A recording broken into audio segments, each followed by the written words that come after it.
Chavis says Kli Gadol She'en Yochel Achlis V'Torch Kli Acher Machmas Gadol. If you have a Kli that's so large that you can't get into another Kli to kasher, so how are you gonna kasher it? So the simple thing is to just fill it up with water. So the problem is going to be that if you fill it up with water, you're not going to get the very top of the Kli. Part of that thing will not be covered with water. So what do you have to do? Oyster suffer with it. So you make border around the top of it, the tip. At the tip, the water can get to the very top, even to the top of the lip of the Kli. You want to get water to them, but you fill it up with the water and you get it, you boil it up. And this first solution, how it says, is really from the Gemara.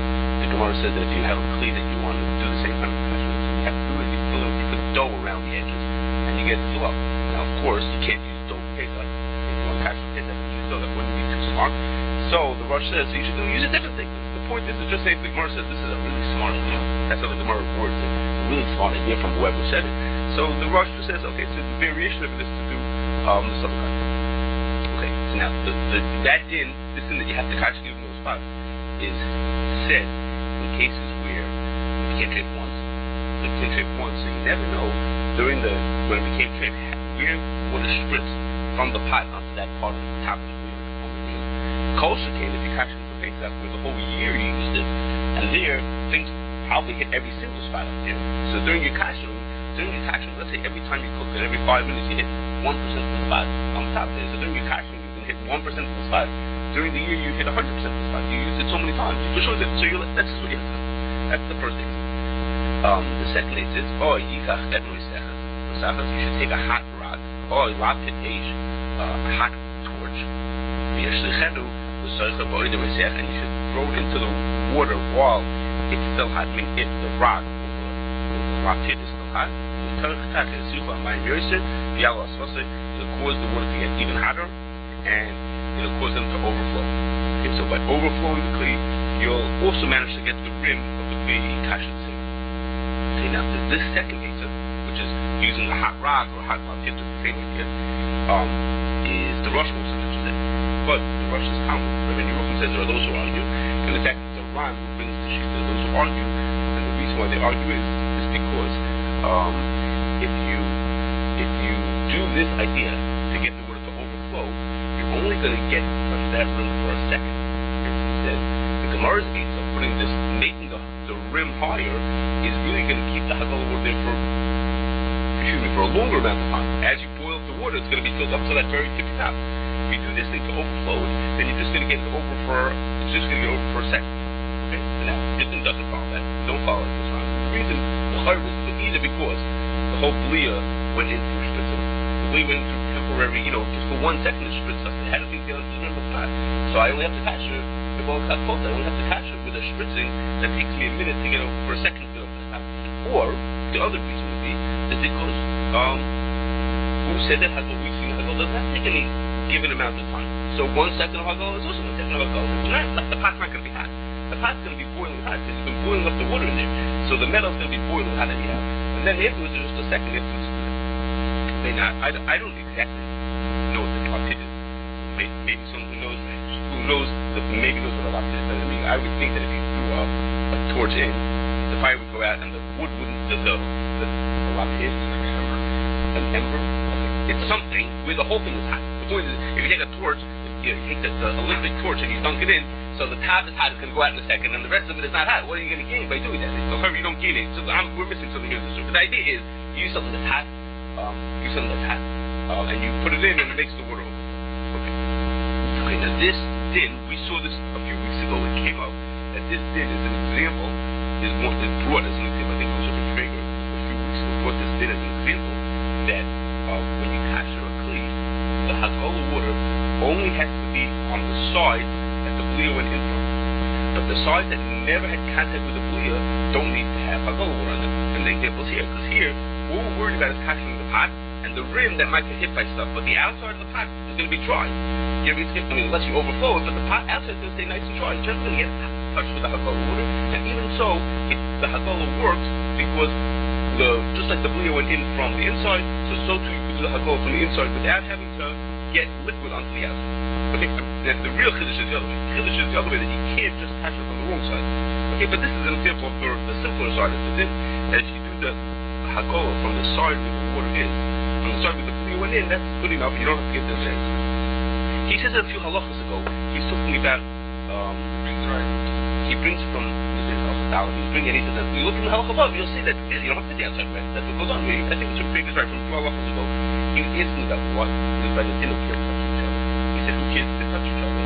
The parts that touch the parts that were outside of the clean. That was the Kashrus. He said, and look at halacha above, and you'll see that there's no problem with one get cooked.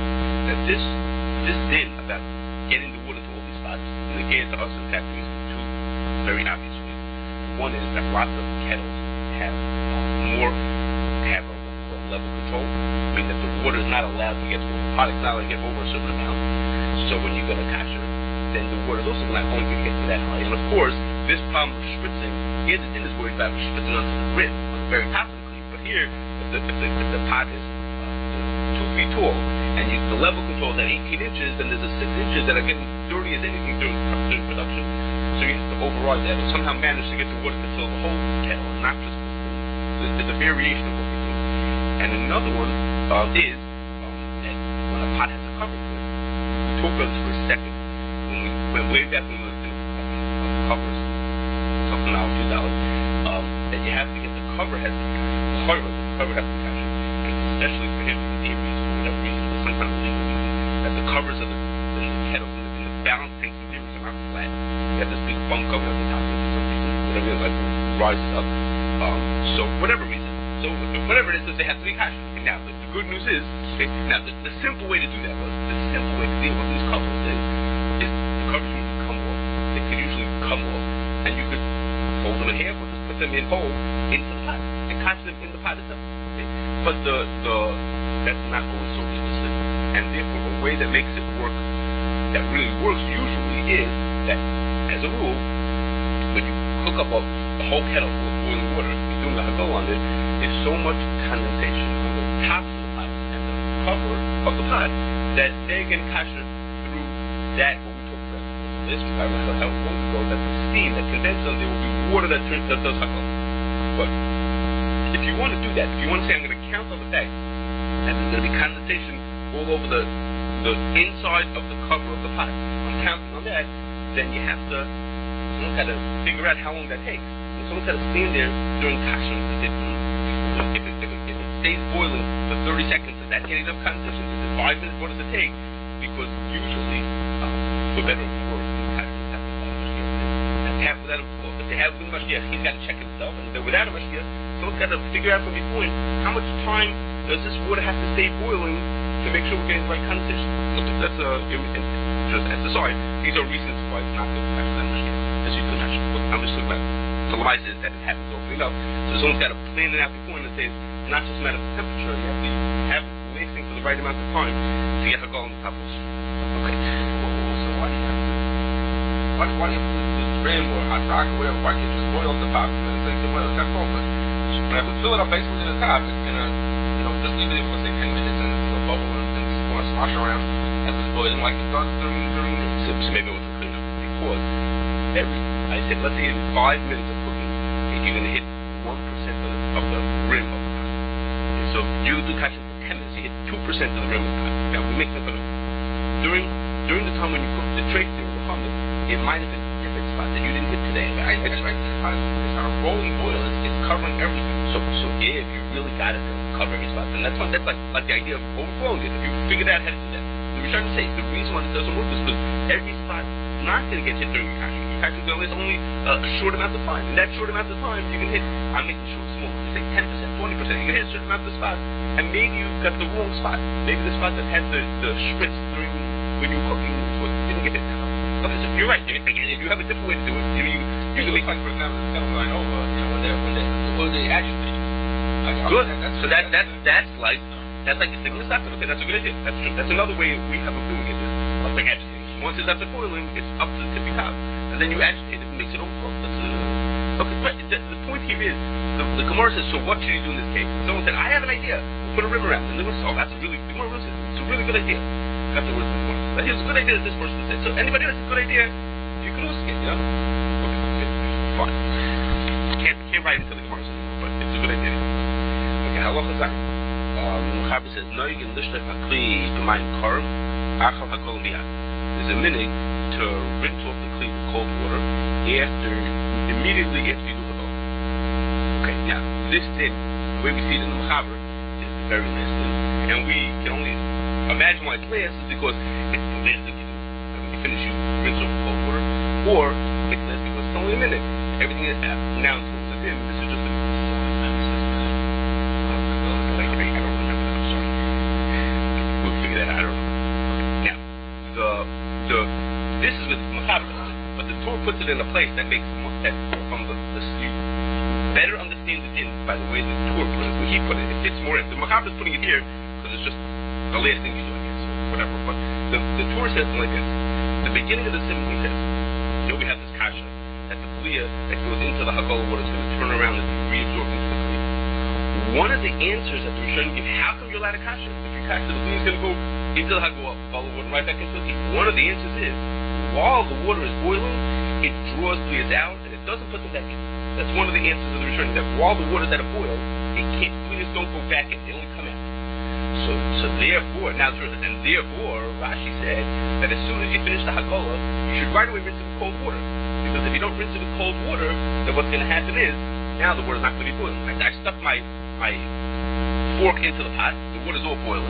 Now I pull the fork out of the pot, the water still got hot, the fork still has hot water sitting on it, and now the water's going to put a kliya back in. If the whole reason you could get away with this because the water's boiling, well now the water's not boiling. So therefore Rashi says, immediately go rinse it off with cold water so you won't have any possibility for a kliya to get back in. Okay? So that's what Rashi says. And that's how the Torah puts it. So you get the idea why it did this, but it didn't just come from the place. But the Rosh says on this, he says, first of all, we don't hold like that. We're not making it like that to do it, and we do other things to avoid the kliya going back in. Like we actually need to be in. So if the only reason to do this, if the reason to do it is because of Rashi, because you want the water to be boiling and not to let it get back in. He says, so then we wouldn't need to do this. Okay, and the Rav also says, he says, I don't get it. He says, he says, but yes, you're going to take the wood thing out, and the second it comes out, you got to get the cold water on before it has a chance to be not in boiling water. It's impossible. It can't be this. That's what Kashering is supposed to be. You're supposed to put it into the boiling water and then get it immediately out into a freezer. That's work. And then the stress should not be the cold water, especially when you get the water out as soon as possible. Get the kliya out of the water. Which I don't know which one you want. Right. Whichever, right. It has to be stress, not the cold water. Correct. Well, the cold water be the water that's sitting on your kliya. It's the warm water. You want it to cool off right away. So warm cold water would be a way to cool off that hag'alah water that's still left on the kliya, and right away replace it with cold water. Okay, so the Rosh is not so happy. He says, but the Rosh says, but it's a minute anyhow. It's a minute to do it anyhow. Even though what Rashi says doesn't make sense, it's a minute to do it anyhow. Yeah. Okay. Now, so what's the reason for the minute? Where's the minute come from? It's not like what Rashi says. So what's the reason for it? Okay. So Kashrus in two places says here's a different idea. Gemara says, we had the Gemara talked about that Marikush people, that by kachim, you have a certain kachim, by certain kachim you have to rinse off. If a kliya was used for a kachim, and then the belia became nicer, so you have to do Marikush people. One part of Marikush people is the hag'alah, to get the beliyas that are nicer out of the kliya. That's one part. And then the Gemara says you have to do an extra cold rinse on the kliya. One part of Marikush people is an extra cold rinse. Says some people that when the Gemara says an extra cold rinse, the Gemara means to say is by regular hag'alah you have to do hag'alah with hot water and then one cold rinse. By Marikush Shtifa you have to do hag'alah with hot water and then two cold rinses. You have to do an extra cold rinse means more than usually for hag'alah. For hag'alah you need just one cold rinse, and for this you need two cold rinses. In which case we still wouldn't know why you do it, but it would be a Gemara the same thing you do. Because the only problem is that person says that that's not the right way to learn the Gemara.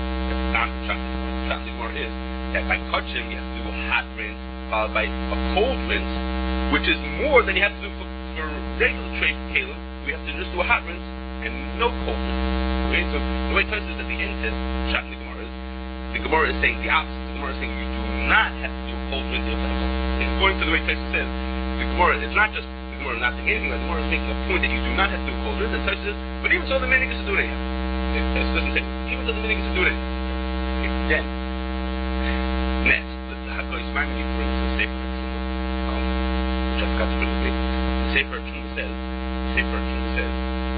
the Gemara on the next Amud, after the Gemara just quoted, is, how do you know that Mariko Shtipa from the Kashering has to be with hot water? How do you know that it has to have hot water? So my question is, if it does, and how do you know that it has to have hot water? The ones who hold it needs hot water, the Gemara says, learn it out from hag'alah's kale. We compare it to hag'alah's kale. Just like hag'alah's kale needs to have hot water, so too Mariko Shtipa has to have hot water also.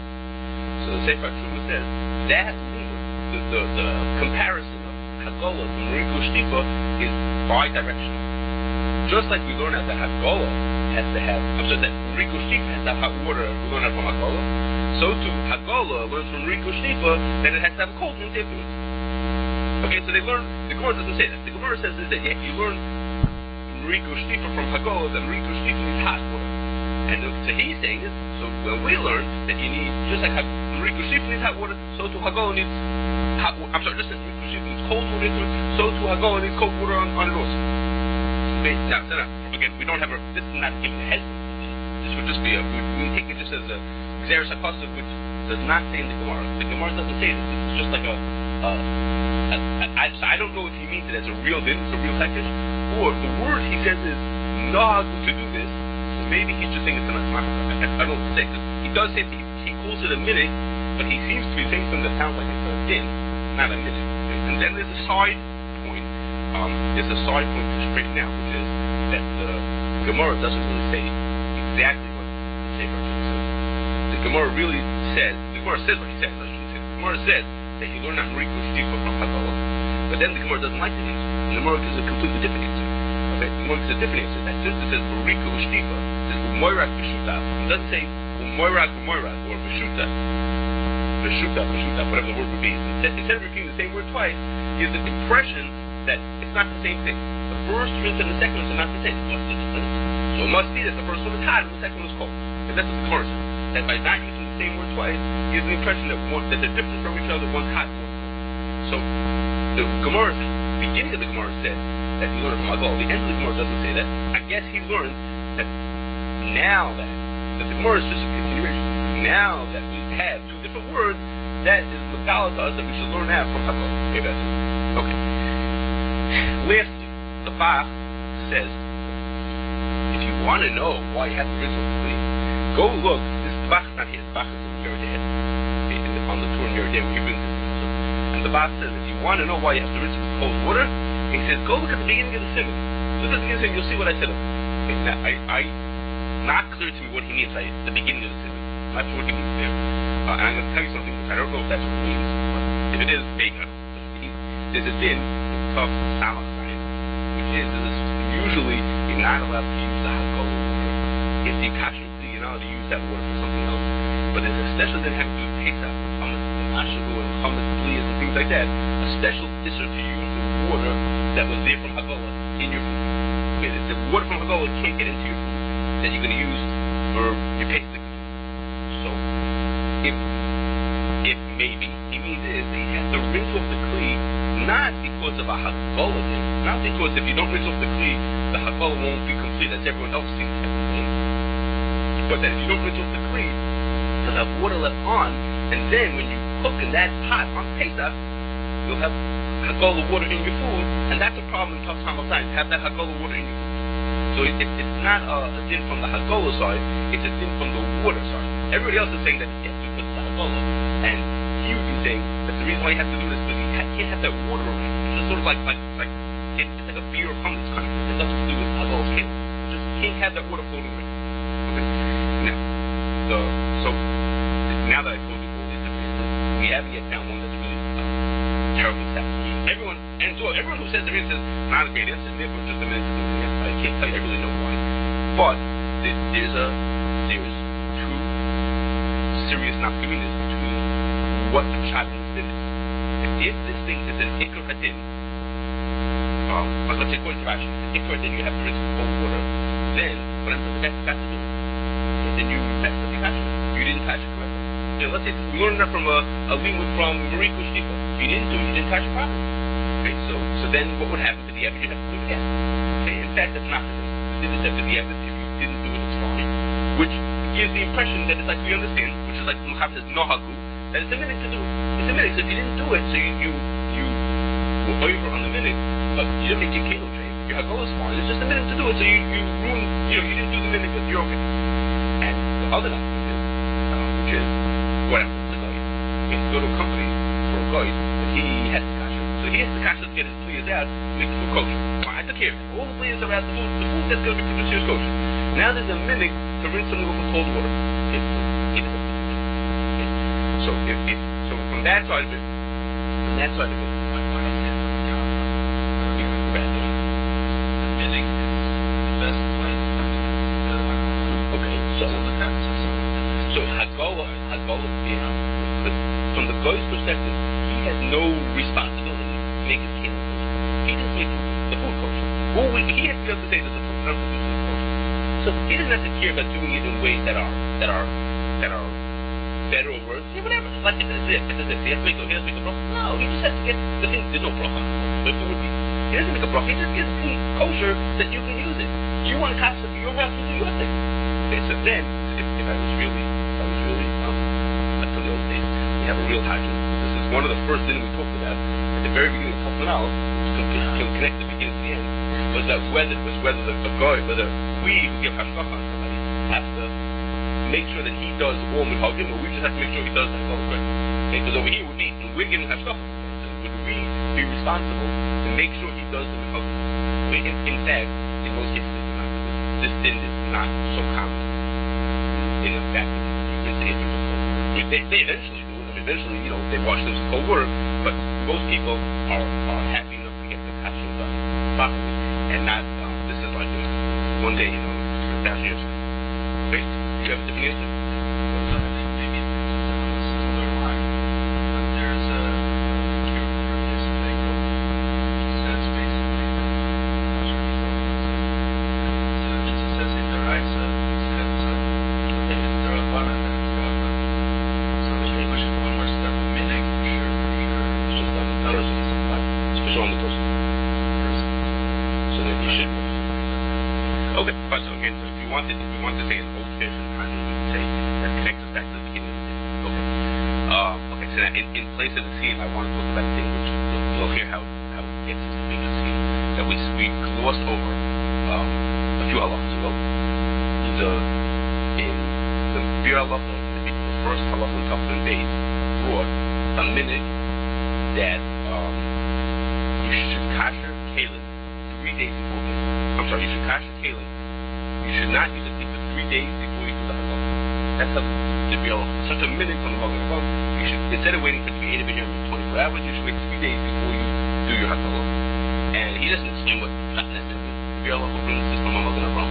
You should wait 3 days instead of 1 day. And he doesn't explain it. And if we had to guess what would be the top of the minute is, it's a way to make sure you got Ein Ben Yom is 24 hours. So that means that if I want to kasher today's Friday, instead of, I would say don't use it since Wednesday, Thursday, Friday, so I'm sure that I had Ein Ben Yom. As opposed to if you wait wait a day, maybe the person only wait 20 hours instead of 24 hours, so maybe some kind of a thing based on that. That's what we would have guessed. Okay, he doesn't explain it. Nobody does it. No way that I know of does it. Okay. I saw on Shabbos a safe quote in the Yisrael Torah written by someone in the Bar named Rabbi Yosef Boyai. The safe he has one piece on hag'alah calendar. This is about this thing. And he says, the Magen Avraham brings this in from a sefer called Matzah Moshe. Okay? And if you look in the sefer Matzah Moshe, it doesn't say it the way the Bir halacha brings it down. Now, the sefer Matzah Moshe, which I had never looked at, that I remember, is from a Talmud of the Rashal. And the part on hag'alah calendar is written like the style of Kashrus. It's bringing down halacha in like a rhyme. Okay? All hag'alah calendar is here in a poem, rhyme, or whatever you want to call it. Right, so it's like those kind of verses. I don't think this is that. I don't see answers. I don't know. Next year you can pay attention. Okay, no. So while everybody else is saying it, you can look at this. Okay, so he says like this, and he says the part about what we want is. Now I'm not saying it the way it says in this statement, because I didn't exactly think what he meant. I'll read the The Kashrus Kamu G'don L'Chachamim Kshish Lina L'Haga Kodim Pesach Gimel Yom. So some G'don said that you should kasher Kodim Pesach Gimel Yom. Okay, now, what that sounds like is not that you should wait 3 days before you do the hag'alah, but the way I mistakenly said before, which is that you should kasher 3 days before Pesach, okay, which makes it even less sense. What would be the pshat with kasher? If you say you should wait 3 days instead of 1 day, you can do it here. I don't know, whatever that's such a minute with develop. Why would you say kasher 3 days before Pesach? What's the difference? We have it in, which is what he's talking about, that you're not allowed to kasher after he gives money soon. Okay, well, what would be the point to say you have to kasher 3 days before Pesach? So this person says, he brings from a different a hag'alah from the son of Aruch, who says like he says the people would cook the Pesach Erev Pesach. Okay, so I don't know if this will work out the days of the week, but let's say Pesach was Thursday, so people would cook on Monday, on Wednesday. So if you kasher 3 days before Pesach, meaning instead of kashering on Wednesday, you kasher on Monday. Okay, so then what you're doing is you're making sure that between the end of the kasher and when you start cooking for Pesach, there's going to be 24 hours. If you kasher on Monday and you don't start cooking for Wednesday, then you know you have 24 hours. So the minute was to wait to not kasher, to kasher 3 days before Pesach, so that by the time you start cooking for Pesach, your candle would be ended in the Yom after the kasher. Now, why in the world do you want to be ended in the Yom after the kasher? So he says, unless somehow you messed up during your kasher, somehow during your kasher you ruined the kli, then you want to make sure you end up in Yom after the kasher. Like, for example, let's say the pot that you were kashering in was a hummus in the pot that was still in Yom. So you thought you were making your kli more kosher Pesach by kashering in here, and lo and behold, you got to bleed from the pot itself, or some other way you managed to ruin something. You'll do something and end up in a different pot. But all kinds of different ways to do it. Okay, so this plot, I think is an appropriate way for us to end up here, which is that we've seen all kinds of nuances in the dinner of hag'alah. Okay, and so here it is. The guy is trying to kasher his kelim, and he says, so the meaning is wait after you kasher to be in the ben yom, because there's a safety net called in the ben yom. In case you messed up in your kashering, let's wait an extra day after your kashering in case you ruined it during your kashering. That's why it's like a zrizus and being careful about your kashering. Okay? But instead of ending it that way, we'll end it with a double target, which is we don't do this in the minigay. Okay? We don't do the minigay. The shot and I'm going to tell you now why you don't do the minigay. This is because in the same Logan Avram, who says this Mata Moshe, he also brings that a person, when you put someone in charge of hag'alah, there should always be someone who knows the halachas of hag'alah scale should be in charge. When you're doing the kashering, because there's so many complications, make sure you put someone in charge who knows what he's doing.